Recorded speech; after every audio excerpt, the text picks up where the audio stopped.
જેની નવા બનતા રેલવે બ્રિજને લઈને વાહન ચાલકો મુશ્કેલીમાં જૂનાગઢ જવાના મુખ્ય માર્ગ પર રેલવેનો બ્રિજ બની રહ્યો હોવાથી મુખ્ય માર્ગ બંધ કરવામાં આવ્યો, જેના કારણે વાહન ચાલકોને ભારે હાલાકીનો સામનો। નવા બ્રિજ બનવાનું કામ ચાલુ છે, પરંતુ ડાયવર્ઝનના બોર્ડ ન હોવાના કારણે વાહન ચાલકોને બિનજરૂરી ફેરો એટલે કે ચકરાવો ખાવો પડે। ડાયવર્ઝનનો માર્ગ કાચા રસ્તા પરથી આપવામાં આવ્યો, જેના કારણે ધૂળ ઉડે છે, વાહન ચાલકોને આંખોમાં તકલીફ થાય છે। સ્થાનિક લોકોએ વાહન ચાલકોની સમસ્યાને ધ્યાનમાં રાખી કાચા માર્ગને બંધ કર્યો, જેના કારણે વાહનોની લાંબી કતાર લાગી રહી છે। સ્થાનિકોની માંગ છે કે સર્વિસ રોડને ઝડપથી સમારકામ કરી તૈયાર કરવામાં આવે, જેથી ગામ અને વાહન ચાલકો બંનેને રાહત મળે।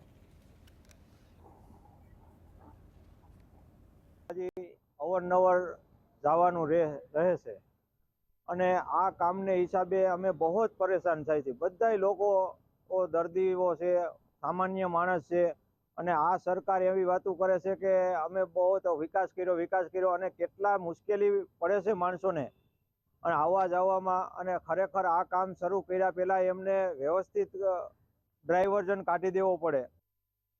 ધોરાજી શહેરમાં હાલમાં રેલવે પાટા ઉપર ઓવરબ્રિજ બનાવવામાં આવી રહ્યો છે।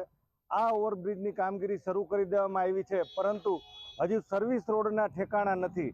સરકારશ્રી દ્વારા જે ડાયવર્ઝન કાઢવાના હતા એ ડાયવર્ઝન ગાઈડલાઈન મુજબ કાઢી નાખવામાં આવ્યા, પરંતુ જે સ્થાનિકે સર્વિસ રોડ બનાવવો જોઈએ એ સર્વિસ રોડ બનાવવામાં આવ્યો નથી, જેને કારણે લોકોને ખૂબ જ હાલાકીનો સામનો કરવો પડે છે।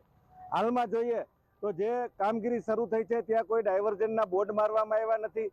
લોકોને જૂનાગઢ જવા માટે કયા રસ્તેથી જવું તેના કોઈ બોર્ડ મારવામાં આવ્યા નથી, જેને કારણે લોકો ખૂબ જ મુશ્કેલીનો સામનો કરી રહ્યા છે।